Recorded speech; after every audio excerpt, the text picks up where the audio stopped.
Good morning बेटा। आज के क्लास में मैं आपको साझेदारों के पूंजी खाते के बारे में बताने जा रही हूँ,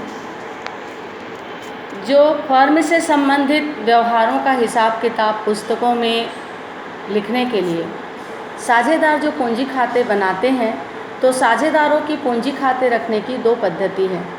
पहला है जब पूंजी स्थिर हो और दूसरा है जब पूंजी परिवर्तनशील हो। जब पूंजी स्थिर हो तो इस विधि के अंतर्गत चूँकि साझेदारों के द्वारा लाई गई पूंजी हमेशा स्थिर होती है और साझेदारी की अवधि में पूंजी में ना तो कमी होती है और ना ही वृद्धि होती है, तो इसीलिए इसे हम स्थिर पूंजी के नाम से जानते हैं, क्योंकि पूंजी में किसी भी प्रकार का कोई परिवर्तन नहीं होता।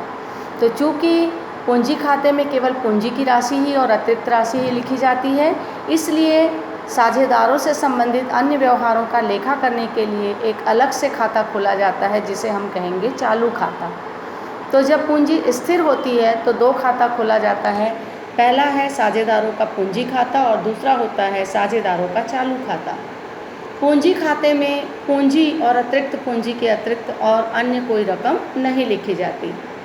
दूसरा है चालू खाता, स्थिर पूंजी की दशा में खोला जाता है।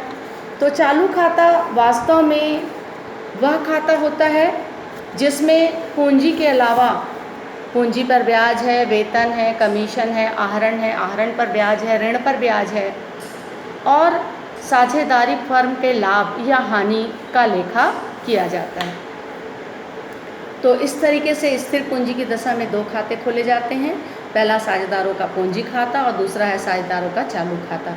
मैं प्रारूप आपकी वीडियो में डाल रही हूँ, तो प्रारूप को देखकर आप कॉपी में उतार लेंगे। इसके बाद दूसरा है जब पूंजी परिवर्तनशील हो। परिवर्तनशील इस विधि के अंतर्गत समस्त व्यवहारों का लेखा करने के लिए एक ही खाता खोला जाता है, साझेदारों का पूंजी खाता।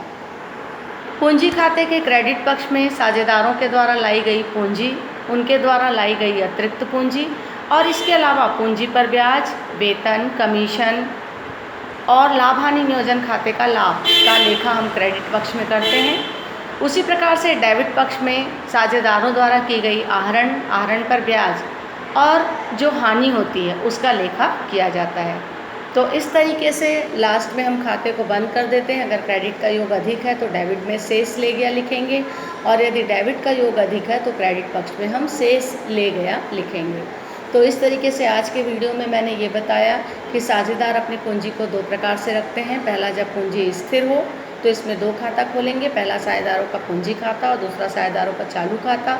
और जब पूंजी परिवर्तनशील होती है तो एक ही प्रकार का खाता खोला जाता है, साझेदारों का पूंजी खाता, और समस्त व्यवहारों का लेखा उसी में किया जाता है। ठीक है, तो मैं इसमें प्रारूप डाल रही हूँ, आप प्रारूप को पहले देख के स्टडी कर लेंगे और उसके बाद हम जो है इससे संबंधित सवाल बनाएंगे। ठीक है, थैंक यू।